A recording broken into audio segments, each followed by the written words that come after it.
Well, we got the name the old water office because that's what the original building was.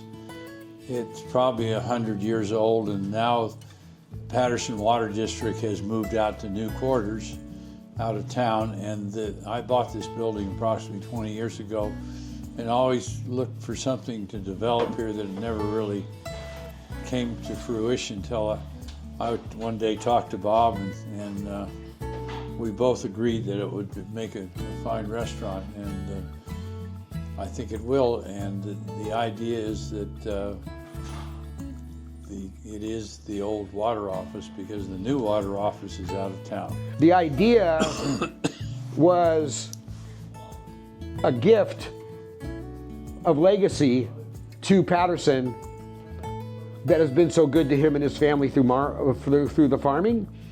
And because his family is going to continue to farm here for many years in the future, and long after both of us are gone, this restaurant that we both work together because we shared grandchildren together would be a legacy that they would be able to come back and remember not only him, but the love for Patterson.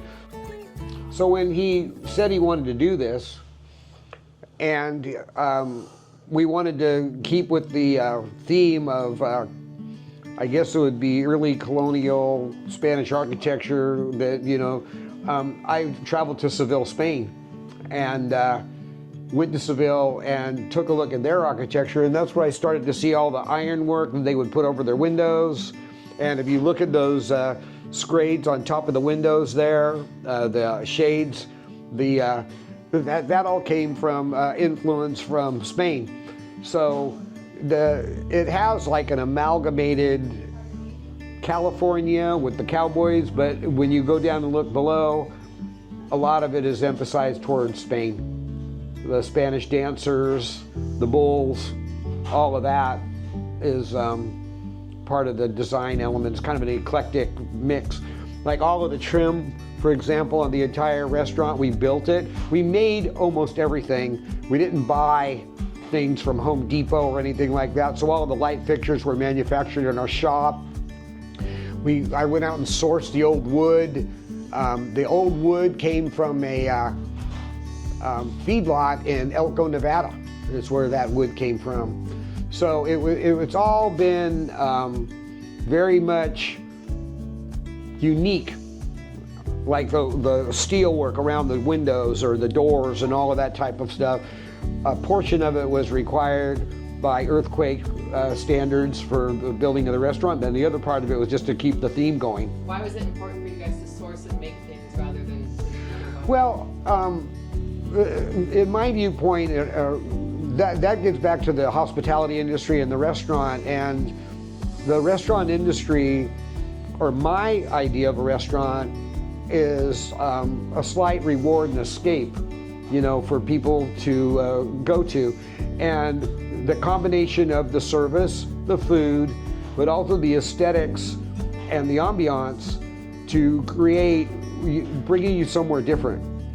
So when you come into somewhere different, a lot of the construction that happens anywhere in California anywhere, almost anywhere, is so homogeneous that all the parts are like put together from big box stores, and they're manufactured and this and that and everything else. And very rarely do people take the time to actually construct things like they were built way back when. And that's what we wanted to do. We wanted to construct it as if it was built 100 years ago. And 100 years ago, they didn't have refined materials. They didn't have, like the ironwork was handmade. The wood have an antiquity to it.